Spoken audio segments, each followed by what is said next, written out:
오늘 본문은 예수님께서 무언가를 들으시고 그 들은 것으로 인하여서 배를 타고 떠났다 이렇게 시작합니다. 오늘 본문에 보면 예수님이 어떤 말을 들었기 때문에 배를 타고 빈들로 갔다. 아무도 없는. 무슨 말을 들으셨기에 빈들로 가셨는가? 우리 지난주에 나눴던 14장 1절과 2절을 보면 알 수 있습니다. 우리 한번 읽어볼까요? 14장 1절과 2절 시작.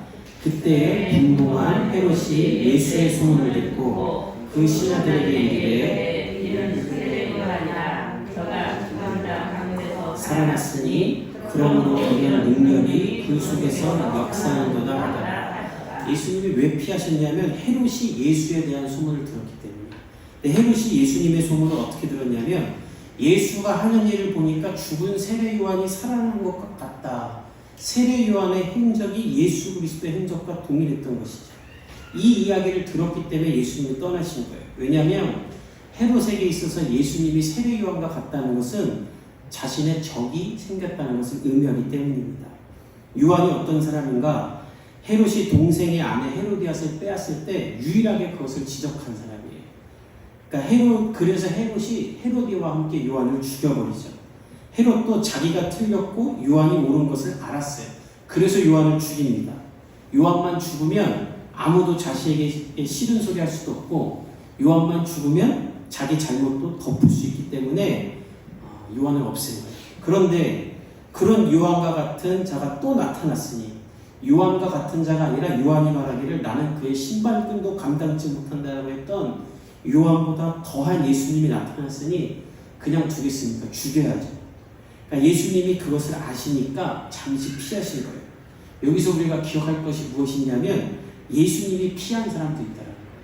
이거 성경을 잘 보십시오. 예수님이 피한 사람이 없습니다. 예수님은 나병 환자도 만나주시고 가난한 사람, 병든 사람, 창녀와 세리도 만나주신 예수님이에요. 근데 예수님이 피한 사람이 있어요. 헤롯을 피했다. 이 얘기는 예수님의 은혜가 헤롯을 떠난 것이죠. 왜 피했겠습니까? 무서워서 피했겠습니까? 예수님의 권능과 능력이 헤롯보다 더하죠. 피할 리가 없어요. 무서워서. 다만 헤롯은 예수님을 만나도 회개하고 예수님을 만날 사람이 아니라는 거예요. 그는 회개할 줄 모르는 사람이에요. 세례 요한을 지적을 듣고 자기가 잘못한 걸 알았어요. 그러나 세례 요한을 죽였어요.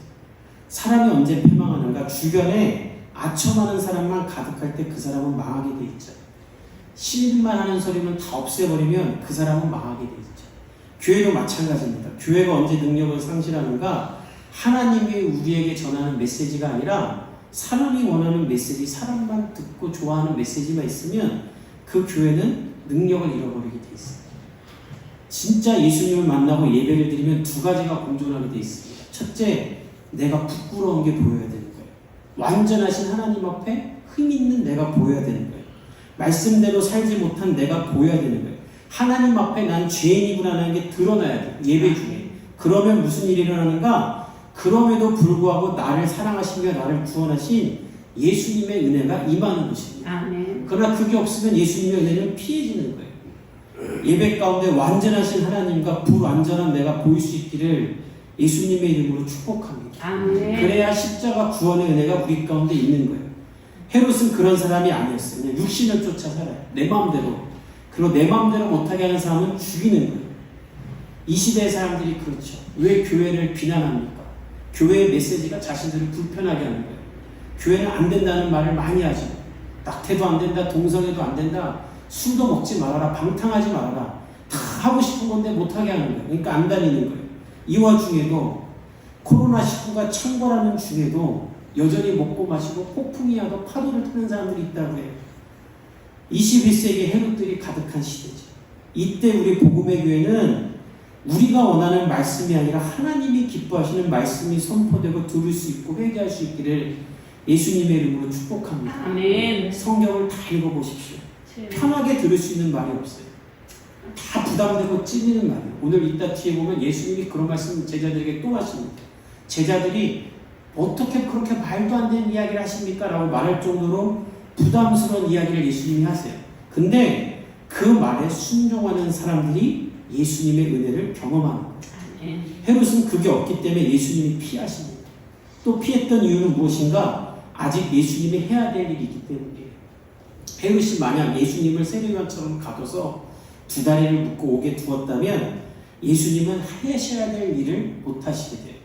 죽는 게 두려우신 게 아니에요. 예수님은 죽기 위해 오셨죠. 다만 예수님은 자기가 하나님의 아들인 것을 증명하기 위해 구약의 예언을 하나하나 다 이루셔야만 했어요.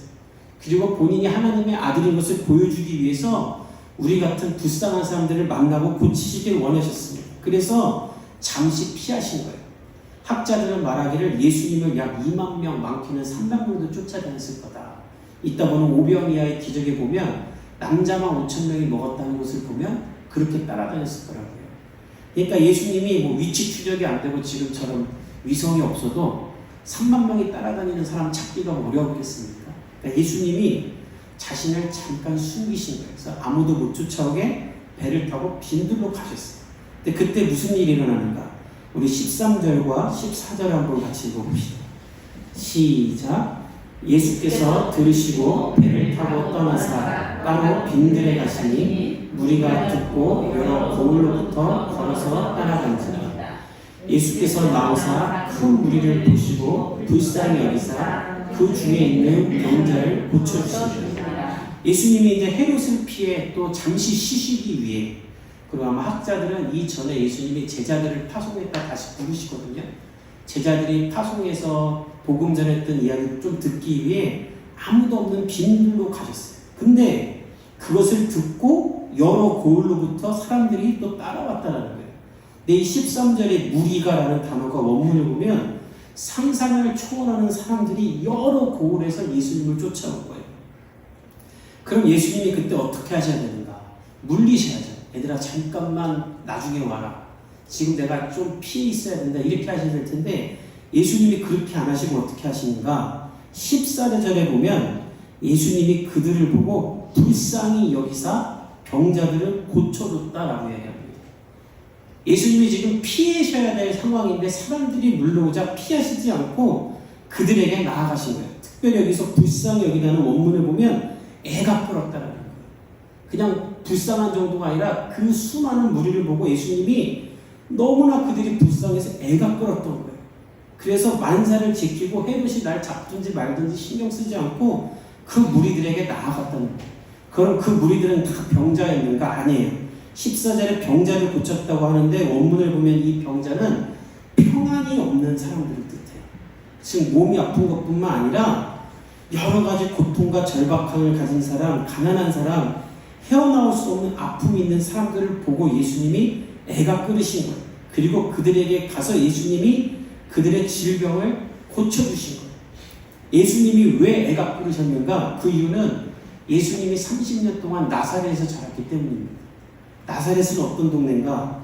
로마의 군대가 주둔하던 동네로 아주 비천하고 가난한 사람들이 있던 동네예요.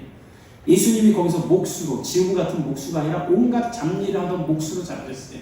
그러니까 예수님은 이 땅에 사는 동안 이 땅에서 가장 가난하고 억울하고 힘들게 사는 사람들과 함께 사셨던 거예요. 그래서 예수님은 30년을 그렇게 사셨기 때문에 이 땅에 사는 사람들이 얼마나 힘들게 사는지, 얼마나 각자 어려움이 있는지를 아셨어요. 그래서 그 사람들이 나에게 오자 피하셔야 되지만 그들이 너무 불쌍해서 애가 끌어 그들에게 나아가신 거예요. 그래서 예수님이 이런 말씀하셨죠. 수고하고 무거운 짐진 자들아 다 내게로 오라. 내가 너희를 쉬게 하리라. 예수님이 자기의 생명을 보고 이 말에 응하시는 거예요. 자녀가 아픈데 중요한 일이 있다고 자녀한테 안 가는 부모가 어디 있습니까? 만사를 지키고 자녀에게 가죠. 예수님도 그러신 거예요. 이 애끓는 마음이 어디까지 가는가? 우리를 구원하기 위해 죽으신 십자가에까지 가신 것입니다. 그리고 우리와 하나님 사이 휘장을 열고 하나님을 아바 아버지라 부를 수 있는 은혜를 주신 것이죠. 그 애끓는 마음이 지금 우리가 드리는 이 예배인 줄 믿습니다. 그래서 예배의 능력이 있는 거예요. 애끓는 마음으로 우리를 사랑하신 예수님이 이 자리에서 우리를 만나주시기 때문입니다. 그러면 우리가 하나님을 만날 수 있어요.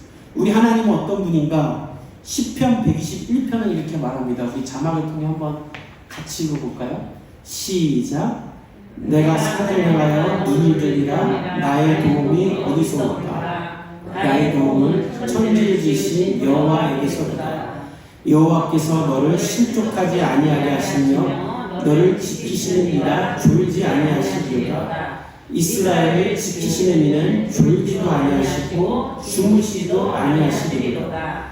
여호와는 너를 지키시는 이시라. 여호와께서 내 오른쪽에서 내 그늘이 되시나니 낮의 해가 너를 상하지 아니하며 밤의 달도 너를 해치지 아니하리로다. 여호와께서 너를 지켜 모든 환난을 면하게 하시며 또 내 영혼을 지키시리로다. 여호와께서 너희 출입을 지금부터 영원까지 지키시리로다. 아멘. 아멘. 예수님의 애끓는 마음과 십자가 보혈로 우리가 이 시편 121편에 하나님을 만날 수 있는 거예요. 예배를 통해서 졸지도 주무시지도 않고 우리를 도우시고 실족하지 않게 하고 환난을 면하시게 하는 이 예배가 우리에게 예수 그리스도의 애끓는 마음을 통해 주어진 줄 믿습니다. 아멘. 따라서 이 예배를 잘 드려야 되는 거예요. 아멘. 최선을 다해 예배를 드릴 수 있기를 예수님의 이름으로 축복합니다. 아멘. 안 그러면 헤롯을 피한 것처럼 예수님이 피하시는 거예요. 절대 예배 시간 늦지 않기를 축복합니다. 아멘. 10분 전에 나와서 여기서 기도하고 계세요. 다 멈추고. 다 예배 실패한 거예요. 그거 안 하면. 제가 개척할 때 예배 시간 되면 문 잠그고 싶었는데 코로나 터지고 사람도 적으니까 안 하고 있는데 30명만 되면 제가 진짜 문 잠글 거예요. 다 예배 실패한 거예요. 하나님이 우리보다 상급자 아닙니까? 제가 왜 전화로 우리 청년들 안 깨우냐면 회사 갈 때 엄마가 깨워주지 않잖아요. 하물며 하나님을 만나고 예수의 애끓는 마음이 십자가에서 죽음으로 말미암아 주어진 예배고 이 예배를 통해서 우리가 환난에서 나를 건지시는 하나님을 만나는 예배인데 우리가 이 예배를 함부로 드릴 수 없는 거예요. 여러분 인생에 가장 중요하게 드리는 시간이 예배가 되길 축복합니다. 아멘. 그러면 시편 120편에 하나님이 나의 하나님이 되시는 거예요. 아멘. 이 애끓는 마음이 여러분에게 있는 줄 믿습니다. 아멘. 그렇게 되자 예수님이 애끓는 마음으로 이들을 가르치고 고치세요. 그렇게 밤이 될 때까지 가르치세요. 저녁이 될 때까지. 우리 15절을 읽어봅시다. 시작. 저녁이 되되 제자들이 나와 이르되 이곳은 빈들이요 때는 이미 저물었으니 무리를 보내어 마을에 들어가 먹을 것을 사 먹게 하소서. 그렇게 예수님이 사람들을 막 가르치고 고치고 하실 때 저녁이 됐어요. 그러자 제자들이 나와서 이야기합니다. 여긴 빈들이고 빈들이라는 건 아무것도 없는 거죠. 사람은 많고 저물었으니 다 보내서 각자 밥 먹고 다시 오게 합시다. 예수님 이렇게 얘기해요. 일 잘하는 거죠. 똑똑한 거죠. 사람들이 배가 고프면 되겠습니까? 뭐 이거는 탐심이 아니라 식탐이 아니라 본능적인 거잖아요. 좋은 생각이었어요. 근데 그때 예수님이 어떻게 말하시냐면 예수님이 16절에 이렇게 말하세요. 16절 읽어봅시다. 시작. 예수께서 이르시되 갈 것 없다. 너희가 먹을 것을 주어라. 예수님이 말하세요. 그럴 거 없다. 너희가 먹을 것을 주어라. 아무것도 없는데 빈들인데 얼마나 황당한 얘기예요. 아까도 말했지만 최소 2만 명이에요. 2만 명, 3만 명이면 잠실 야구장이 가득 찬 인원이 2, 3만 명입니다. 그러니까 이 말에 요한복음에 보면 빌립이 뭐라고 하냐면 예수님 이거 다 먹이려면 200데나리온이 필요합니다. 1데나리온이 1당이거든요. 그러니까 1당이 10만 원이다 치면 2천만 원이 필요하다는 거예요. 다른 제자들도 그렇게 얘기해요. 우리 17절을 읽어봅시다. 시작. 제자들이 이르되 여기 우리에게 있는 것은 다섯 개와 물고기 두 마리뿐이니이다. 제자들도 말해요. 원문을 보면 부정적이고 신경질적인 말로 한 뉘앙스라고 해요. 뭐라고 얘기냐면 지금 떡 5개와 물고기 2마리밖에 없습니다. 우리도 예수님 포함 13명인데 이거밖에 없습니다. 우리 먹을 것도 없습니다. 지금 무슨 말 하는 겁니까? 그러니까 예수님한테 약간 신경질적으로 말하는 거예요. 근데 예수님은 그럼 이거를 모르고 하신 말씀입니까? 아니죠. 요한복음에 보면 예수님이 빌립을 시험하고자 이것을 말하셨다라고 얘기해요. 그럼 예수님은 이 말씀을 왜 하시는가? 지금 무엇을 하고자 하시는 건가? 18절에서 21절까지 읽어봅시다. 시작. 이르시되 그것을 내게 가져오라 하시고 무리를 명하여 잔디 위에 앉히시고 떡 5개와 물고기 2마리를 가지사 하늘을 우러러 축사하시고 떡을 떼어 제자들에게 주시매 제자들이 무리에게 주니 다 배불리 먹고 남은 조각을 12바구니에 차게 거두었으며 먹은 사람은 여자와 어린이 외에 5,000명이나 되었더라. 예수님이 그것을 가지고 오라고 해요. 그 얼마 안 되는 거 그거 갖고 와라. 그리고 누가복음에 보면 50명씩 그룹별로 앉히라고 합니다. 그리고 어떻게 하시는가? 이 떡 5개와 물고기 2마리 그 있는 것을 가지고 하늘로부터 축사하시고 나눠주세요. 그러자 무슨 일이 일어나는가? 모두가 배불리 먹었다. 요한복음에 보면 사람들이 원하는 대로 물고기를 나눠주었다는 거예요. 그렇게 먹이고 12바구니가 차게 남았는데 그 먹을 수가 남자만 5,000명이니 학자들은 여자와 어린이들을 합치면 2, 3만 명이나 될 것이다. 이게 말이 되는 얘기인가? 뭐 계속 늘어난 거죠. 믿기 어려운 일이고 신화 같은 이야기죠. 그래서 제자들은 이것이 사실이라는 걸 말하기 위해서 이 5병 이하의 이야기만큼은 사복음서에 유일하게 다 기록되어 있어요. 사람들이 못 믿을 것 같으니까 제자들이 이것은 분명히 있었던 일이다. 그리고 자신들이 경험했던 가장 놀라운 기적이에요. 또 히브리 문화에 있어서 3명 이상이 말하면 그것은 증언으로 효과가 있어요. 그래서 사복음서에 기록한 거예요. 예수님은 그럼 이 일을 왜 행하셨는가? 첫째는 이것을 통해 자신이 하나님의 아들이라는 것을 보여주기 원하시는 거예요. 우리와 같은 인간의 모습이었죠. 30년 동안 우리와 같이 사셔서 애끓는 마음을 가진 인간이셨어요. 그러나 그와 동시에 광야에서 메추리와 만나로 이스라엘 백성을 먹이셨던 하나님과 동등한 예수 그리스도라는 걸 보여주셨던 거예요. 이 장면을 상상해 보십시오. 2만 명이 끝도 없이 앉아있어요. 그리고 그 사람들에게 보리떡과 물고기를 나눠주는데 누가 나눠주죠? 제자들이 나눠주죠. 근데 상상해 보면 저는 확신하건대 무리들이 지금 이게 물고기 2마리와 보리떡 5개로 먹고 있는 걸 알았을까? 전 몰랐을 거라 생각해요. 제자들이 그냥 나눠주는 거 받는 거예요. 그러니까 물고기 더 달라고 하는 거예요. 뭐 신기해서 늘어나는 물고기 보고 더 달라고 했겠습니까? 배고프니까 더 주세요 하는 거예요. 수련회 하면 학생들이나 청년들은 간식을 누가 샀는지 몰라요. 집회 끝나고 은혜 받고 배고프니까 그냥 막 먹어요. 교역자만 아는 거예요. 어떤 권사님이 해주셨다, 장로님이 해주셨다. 이 무리들은 몰랐어요. 그럼 누가 이 기적을 정말 경험하고 있는 건가? 이것을 빠짐없이 기록한 제자들인 거예요. 예수님이 제자들에게 말했어요. 갈 거 없다, 너희가 줘라. 그러니까 제자들이 말하죠. 말도 안 되는 얘기를 하고 있으니까. 근데 그때 내 손에서 늘어나는 물고기 2마리와 보리떡 5개를 보고 있는 거예요. 나눠줘도 계속 있는 것을 보여주는 거예요. 그래서 예수님은 시험하고자 이들에게 말한 거예요. 너희가 먹을 것을 주라. 너희가 있는 그것을 내게 가져오라. 그러면 너희가 먹을 것을 주는 사람들이 될 수 있는 것이다. 그래서 예수님은 제자들을 통해 내가 하나님의 아들인 것을 분명히 보여주고 또 말씀하시는 거예요.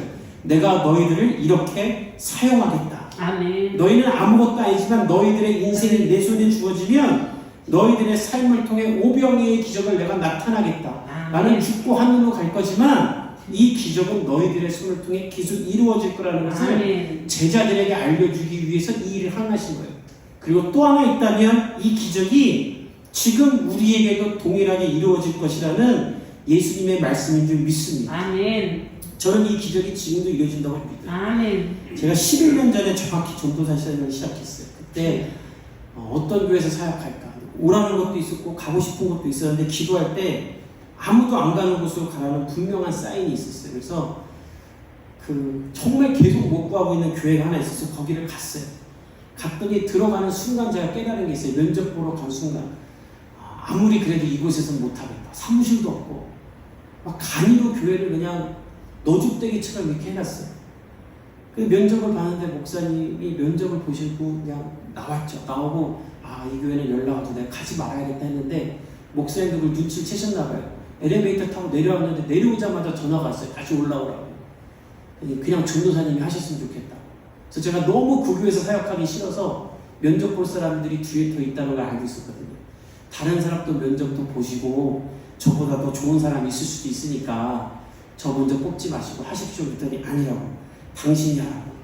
그래서 어쩔 수 없이 그 교회 전도사를 갔어요. 그리고 갔는데 간 첫날 안수지 사님이 저한테 이렇게 말하셨어요.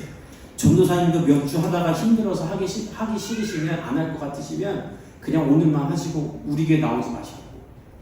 제가 큰맘 먹고 왔는데 안수지 사님이 전도사님도 몇 달 하다 안 오실 거면 그냥 나오지 말라는 거예요. 근데 그 교회에서 최선을 다해서 했어요. 그리고 수련회를 했는데 2박 3일 동안 예배만 드렸어요. 그리고 아이들이 예수님을 만났고 교회도 부흥하게 됐어요. 근데 후에 아이들이 이런 말 하는 거예요. 이런 수련회는 처음 했습니다. 예배만 드리는 수련회는 처음 했습니다. 그래서 그동안 어떻게 수련회를 했니 했더니 그냥 게임하고 밥 먹고 수영하고 놀고 그러다 왔다는 거예요. 저는 그 말에 너무 충격을 받았어요. 어떻게 수련회 가서 놀고 먹고만 온가? 전도사님이 없으니까 수련회는 해야겠고 할 게 없으니까 선생님들이 애들 위해서 그걸 한 거예요. 알아봤더니 주변에 있는 교회들이 다 그렇게 하는 거예요. 그래서 6개 교회를 모아서 그 다음 여름에 같이 수련회를 했어요. 그리고 제가 꿈을 꾸었어요. 이렇게 수련회를 못하는 교회를 위해서 수련회를 열어줘야겠다. 그래서 그 다음에 갔던 교회는 규모가 좀 큰 교회였어요. 청년이 40명이 있었어요. 목사님 고민이 있으셨어요. 40명이 교회에서 봉사하고 다 선교단 가서 봉사한다. 3개의 선교단으로 우리 청년부가 나눠져 있다. 어떻게 하면 좋겠냐? 이 교회 청년들에게 비전이 있어야 됩니다. 그래서 청년들에게 선포했어요. 우리가 수련회 못하는 교회들 위해 수련회를 해주자. 그리고 헌금을 하자. 30만 원이 꽂혔어요. 예산은 1,000만 원이 필요하다.